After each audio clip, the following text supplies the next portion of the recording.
Assalamualaikum warahmatullahi wabarakatuh. Rekan-rekan sekalian, kembali kita berjumpa di Jejak Semesta 65. Saya berharap bahwa kita semua dalam keadaan sehat walafiat, selalu dalam lindungan Allah Subhanahu wa taala.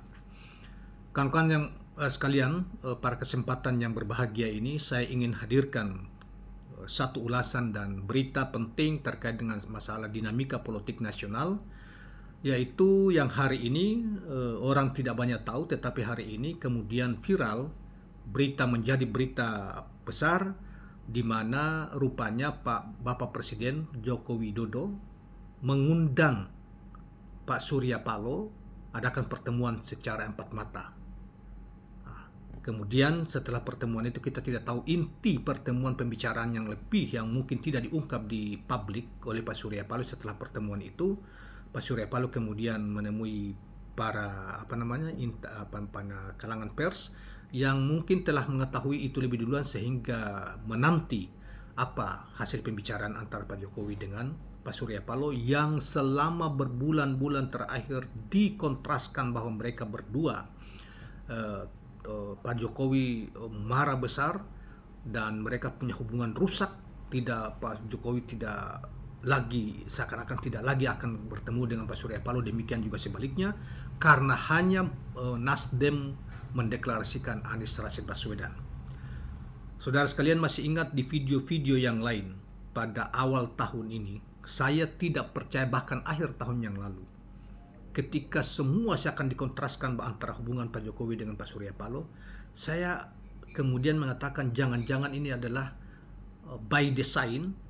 Hubungan itu ya seakan-akan mereka retak dan tidak bakalan akan ketemu lagi dan akan saling serang, atau paling tidak hubungan itu tidak akan lagi terjadi, sehingga misalnya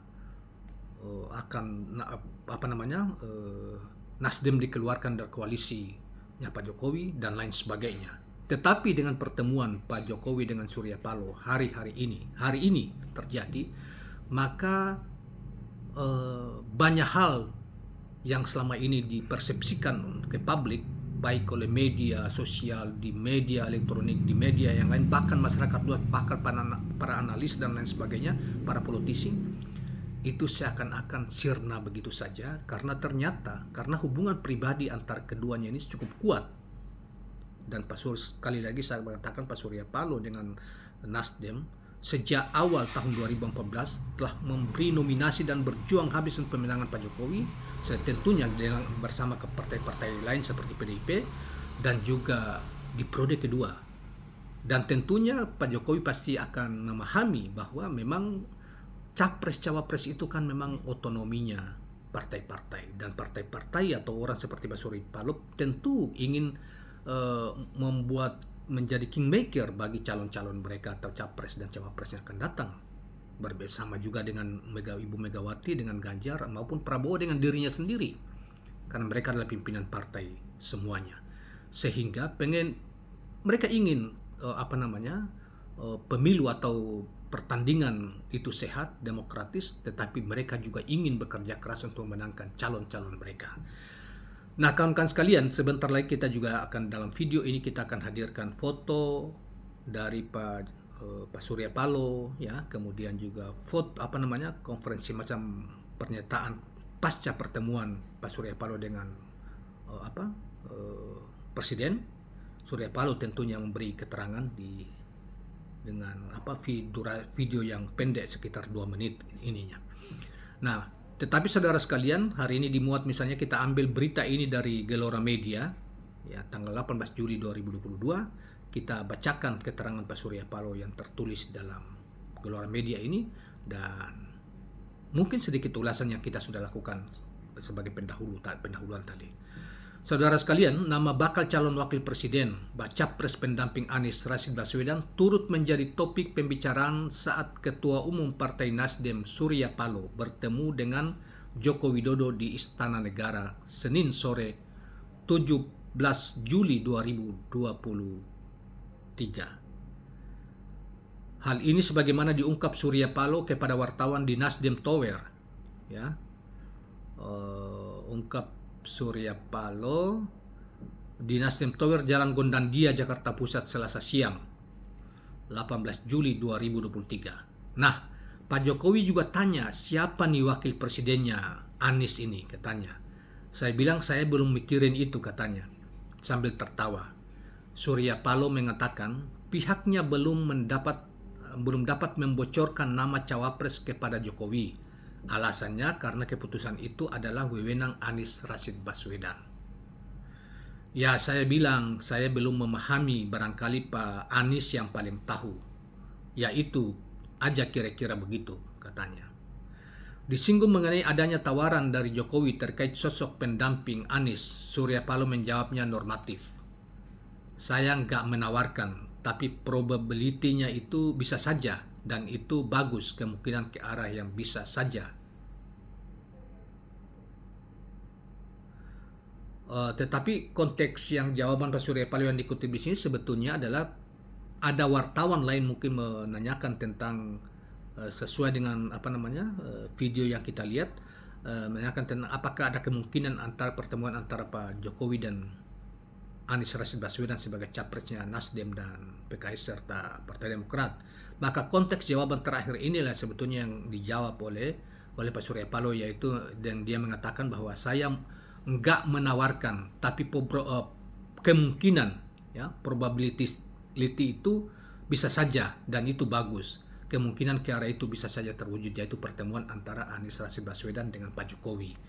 Nah, saya kira langkah yang dilakukan oleh Pak Jokowi, jika seperti yang disampaikan Pak Surya Paloh ini, maka tentunya kondisi proses demokratisasi di Pilpres yang akan sangat baik, apalagi kalau misalnya terjadi komunikasi lintas pimpinan partai dengan suatu tekad bahwa mereka boleh bersaing dengan pilihan masing-masing atau pengajuan capres-capres masing-masing, tetapi yang terpentinglah mereka menjaga persaingan yang jujur, adil, dan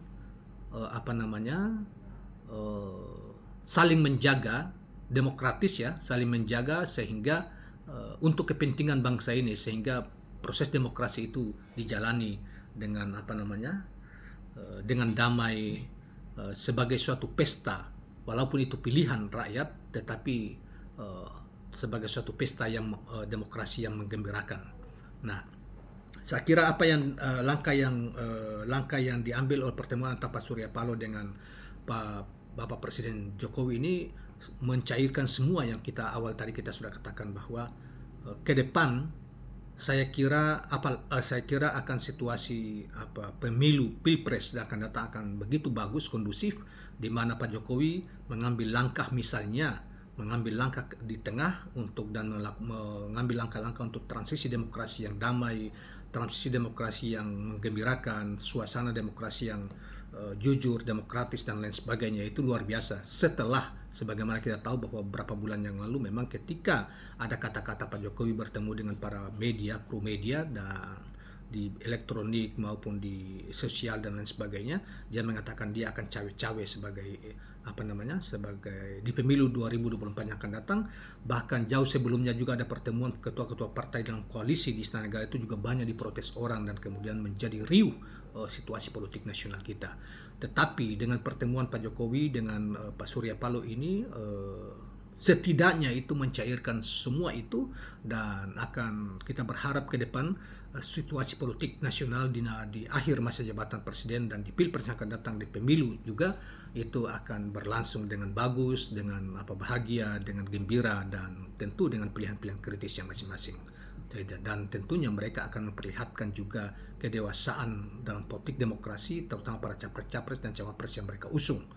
Nah, oleh karena itu kita nantikan apa selanjutnya, apa yang disampaikan oleh Pak Surya Paloh tadi. Dan saudara sekalian, sebentar kita juga pernyataan Pak Surya Paloh kurang lebih 2 menit itu kita lampirkan, ikut sertakan video pendek itu, ikut sertakan di dalam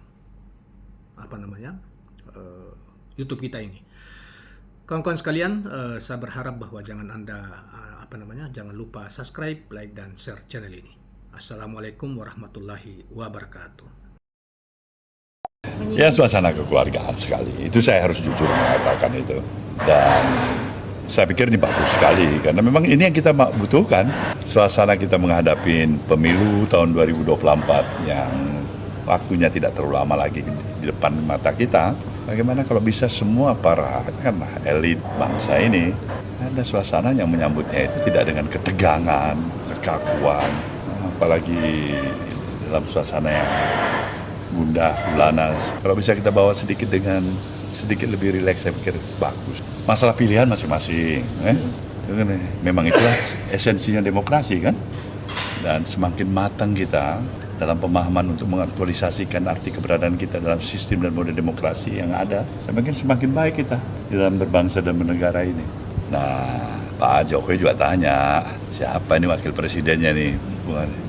Saya bilang saya belum mikirin itu, yang saya tahu itu Pak Anies itu barangkali yang putusnya. Ya, saya bilang saya juga belum memahami, barangkali Pak Anies yang paling tahu. Ya, itu aja kira-kira begitu. Apa Bapak ada menawarkan untuk pertemuan antara Pak Jokowi dengan Pak Anies? Saya nggak menawarkan, tapi probability ke arah itu bisa aja. Dan itu bagus ya. Kemungkinan ke arah itu bisa aja ya. Kemungkinan ke arah itu bisa aja. Macam saya katakan dari awal tadi, kalau suasana itu dibawa dengan tidak tegang, tidak memposisikan ya ini lawan, ini kawan, siapa yang bisa mendapatkan manfaat? Bangsa ini, kita semuanya, kita rindu pada pikiran-pikiran seperti itu. Kalau enggak kita salah, pers juga salah.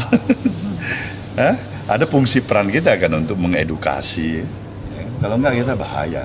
Saya ingatkan pada waktu apel siaga, mungkin kalian ingat, musuh kita bersama itu bukan di antara kita satu sama lain. Atas dasar perbedaan pilihan, atas dasar perbedaan-perbedaan yang memang sudah kita miliki sebagai keniscayaan. Beda suku, beda agama, beda partai politik. Enggak, musuh kita itu kebodohan, kemiskinan, ketidakadilan. Terus terang aja juga musuh kita kemunafikan itu. Ya suasana